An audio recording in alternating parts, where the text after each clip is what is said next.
So let's go ahead and get into our lesson of the week. And one of the things that has been immensely helpful to me as a coach over the years are these, what we call the 2 M's. Now, some of you have heard me talk about this before, but whenever you look at somebody who's attempting to achieve something, and maybe it's not quite working out the way that they want it to, we can typically put our finger on one of the 2 M's. And the first M is mechanics. Mechanics is knowing what to do and how to do it. The second M is mindset. And mindset is all about doing what you know that you need to do consistently, right?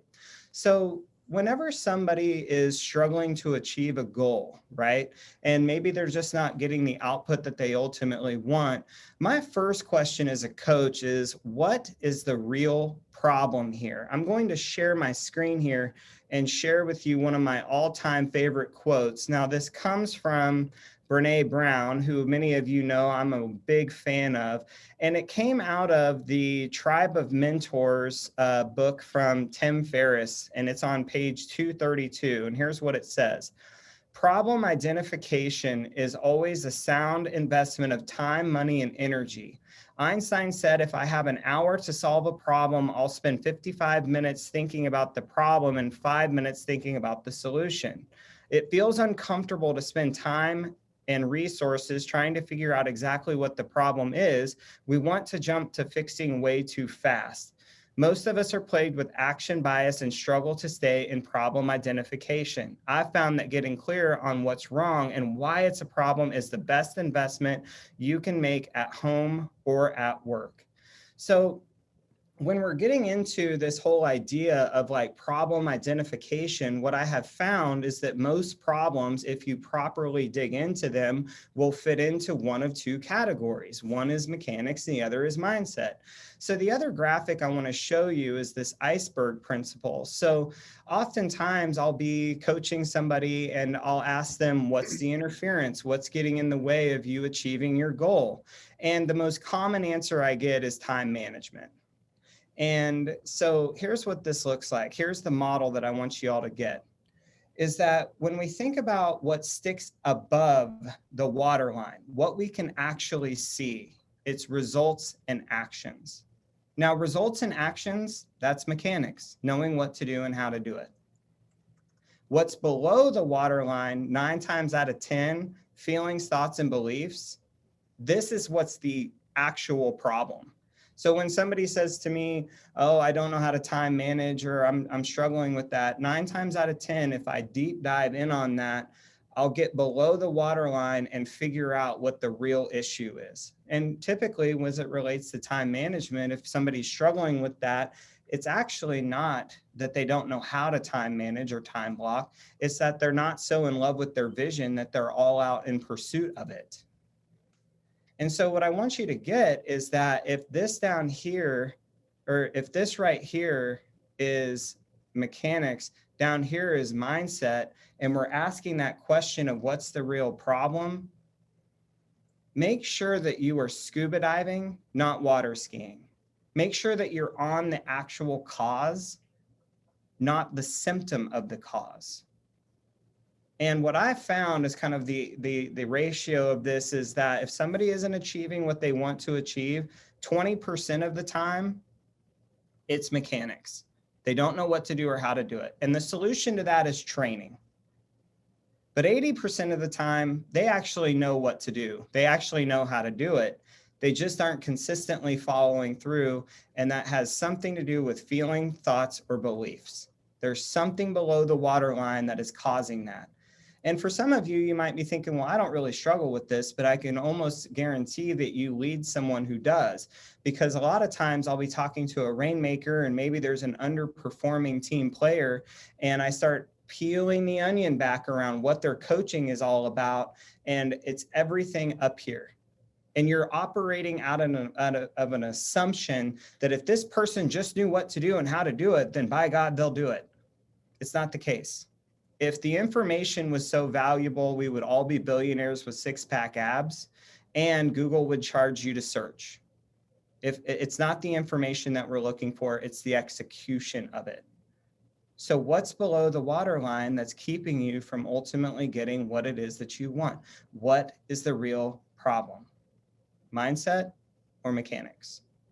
Does everybody understand that? Does that make sense? Give me a thumbs up. So if you're in charge of leading someone and they're not getting the results, get below the waterline. Figure out what's really going on. And one of my favorite questions about this is when they tell you, here's what I'm struggling with, just follow it up with, how do we know that isn't a symptom instead of a cause? How do we know that isn't a symptom instead of a cause? So now's the time that we're going to jump into reporting. But before we do that, I would love to just get a couple of ahas. Now, if you didn't learn anything, as always, make something up so you don't hurt my feelings, but take yourself off mute or pop it into the chat box. What did you learn from our 9-minute lesson this morning?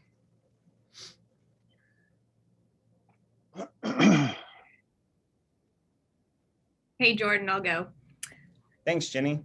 Hi. So I just wrote down a note after drawing out the iceberg and all the things. So how do we work with team members when we know it's below the waterline? It's a feeling, a thought, or belief. We know it's a mindset thing. So how do we work through it or help them work through it? Because it has to come from them. So that's where I tend to go to best advice, best life, right? Like if you're looking for the most powerful coaching tool, somebody's coming to me and saying, I don't know how to do this, or this seems impossible. Okay, great. Let me ask you a question. Who's the person you love most in the world? It's my daughter. Perfect. Okay. She comes to you with the exact same challenge. Everything is the same. She says, Mom, Dad, what do I do? What questions would you ask? What advice would you give? Because the questions and advice that we would give to the people we love most is the deepest source of our wisdom.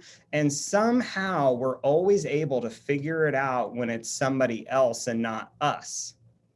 And see, I'm a coach, not a consultant. My job isn't to just pump you full of answers, because that's not what really matters. But here's the thing, Jenny, is that if that person really can't answer those questions, if they really are struggling, then what that tells me, this is a mechanics issue. They need training. We need to seek training in this area. If they're like, bam, bam, bam, they can give me the answers on that, then I know that it's a mindset issue and I've got to flush it out. Does that make sense? But typically, if somebody's not, and if we're going in even further on this, my favorite acronym is MASS, M-A-S-S. So whenever somebody's not achieving something, it's either their mindset, activity, skill set, or systems. And it could be all of those things, but usually one or two of them are the main culprit. And my job is just to sit there until I figure it out.